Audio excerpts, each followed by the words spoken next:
Bonjour et bienvenue dans cette vidéo. Aujourd'hui, je vous fais un petit tutoriel pour vous montrer comment je fais des monotypes avec des végétaux. Avant de vous montrer tout cela en images, je vais répondre aux 3 questions que l'on me pose le plus souvent. La première question concerne la peinture que j'utilise, la deuxième question, le papier, et la troisième question, quels végétaux en particulier utiliser. Première question, quelle peinture j'utilise? J'utilise de l'acrylique. Vous pouvez acheter de l'acrylique dans les supermarchés ou alors dans les magasins de beaux-arts. J'ai aussi essayé l'encre de linogravure, ça fonctionne extrêmement bien, mais ça met un peu plus de temps à sécher. La deuxième question, le papier. Alors là, vous avez l'embarras du choix. Quasiment tous les papiers fonctionnent. Tout dépend du résultat, de la texture, de ce que vous voulez obtenir. Mais vous pouvez utiliser dans le désordre du papier journal, du papier pour mettre dans les machines de photocopieurs, du papier dessin, du papier aquarelle, du papier craft, etc. J'ai un petit bémol sur le papier glacé. Le papier glacé, ça fonctionne aussi, mais la peinture a tendance à glisser sur le papier glacé et je trouve que ça met un petit peu plus de temps à sécher. Donc quand on fait des superpositions, il faut être un peu plus patient. Troisième question, quels végétaux utiliser? Eh bien là aussi, vous avez l'embarras du choix. Vous pouvez utiliser tous les végétaux que vous voulez, mais je vous conseille pour débuter des végétaux qui ont des formes très marquées. Ça peut être des feuilles de platane, des feuilles d'érable, des feuilles de chêne. La fougère fonctionne aussi très très bien. Quand vous allez à la chasse aux végétaux, vous pouvez aussi regarder les nervures des feuilles.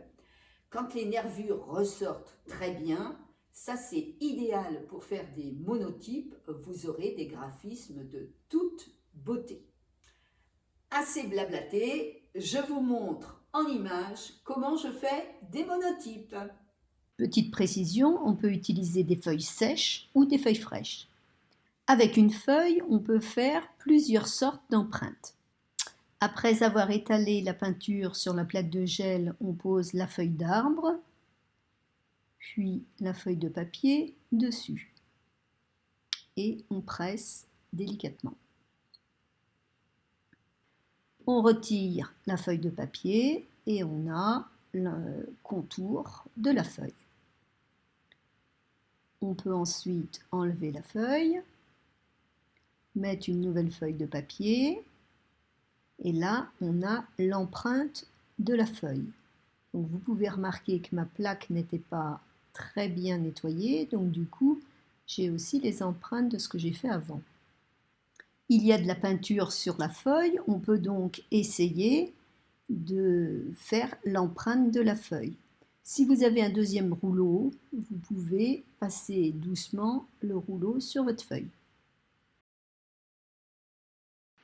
On obtient une délicate empreinte. On peut avoir aussi le contour et l'empreinte sur la même feuille de papier. On étale la peinture comme d'habitude. On pose la feuille d'arbre sur la plaque. Ensuite, la feuille de papier. Et on va scotcher la feuille de papier à la table.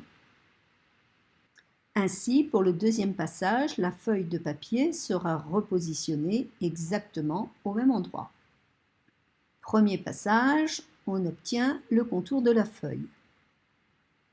Puis, on enlève la feuille. Deuxième passage, on obtient le dessin des nervures de la feuille. Voici 2 autres exemples avec cette même méthode. Cette fois-ci, je fais des empreintes de feuilles d'arbre avec un fond d'hyères.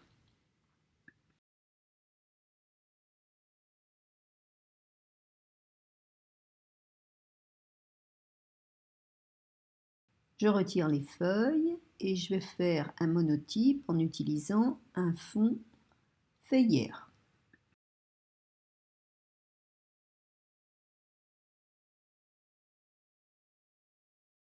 Le rendu ne me plaît pas énormément, mais je le garde parce que je pourrais réutiliser ce fond. Je vais vous montrer maintenant plusieurs exemples faits toujours sur le même principe. On étale la peinture, on met les feuilles et après on met une feuille de papier avec un fond ou sans fond.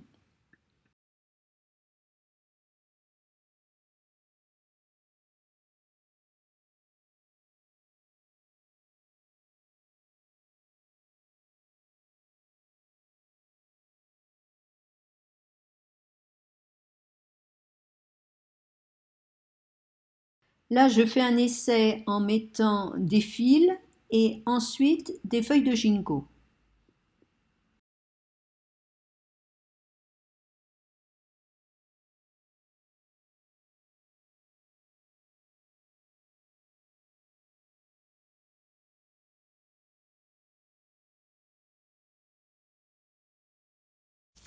J'enlève les feuilles de ginkgo et je fais un deuxième passage.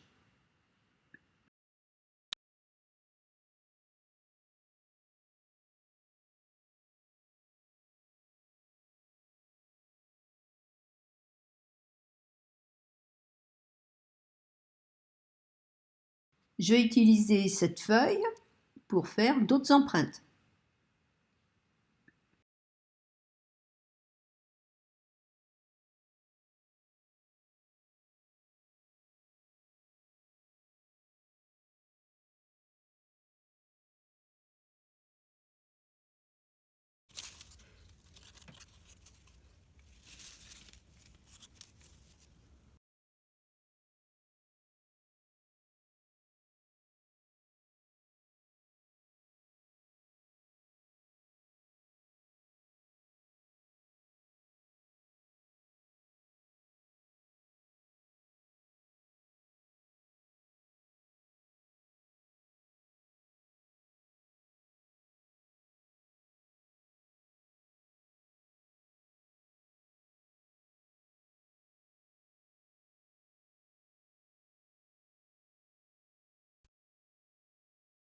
Là, je vais enlever les feuilles de ginkgo et je vais mettre la feuille qui se trouve à gauche.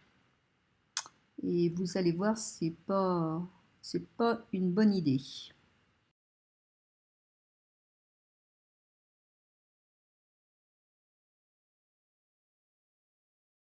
Bon, je trouve que le jaune n'est pas une réussite, donc je vais mettre une couleur qui contraste beaucoup plus. Un bleu pétrole.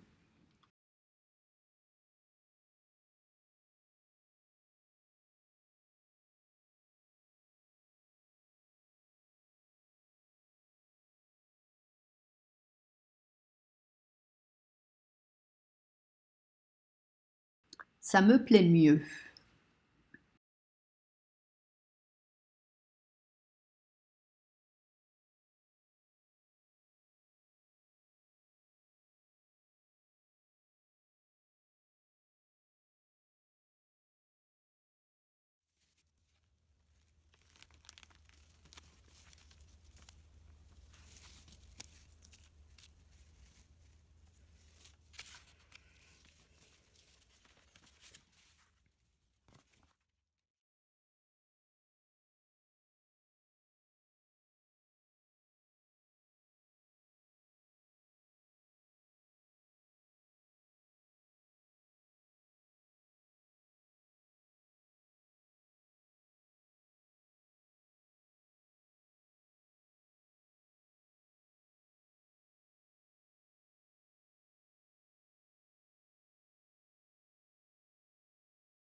Vous avez vu que je vous ai montré volontairement des monotypes dont je n'étais pas très satisfaite. Et ça, c'est important de vous le dire. Quand on commence une nouvelle activité, on n'est pas forcément tout de suite au point. Si vous commencez la musique, vous n'allez pas tout de suite jouer un morceau de musique entier. Vous allez d'abord faire des gammes. Si vous commencez le jogging, c'est pas parce que vous achetez des bonnes chaussures de sport que vous allez tout de suite courir un marathon. Si vous vous mettez à la cuisine, même si vous achetez le livre de Paul Bocuse, vous n'allez pas tout de suite devenir un chef 3 étoiles ou 4 étoiles qui va régaler sa famille. Donc un peu de patience, je vous conseille de vous amuser, c'est vraiment le mot d'ordre chez moi. Vous vous amusez, vous expérimentez et vous allez voir que c'est une technique quand même très facile et vous allez arriver à de très beaux résultats. Et j'ai hâte de voir vos monotypes. Vous pouvez les partager sur la page Facebook La pédagogie comme un chef. Et je vous dis à bientôt dans une autre vidéo.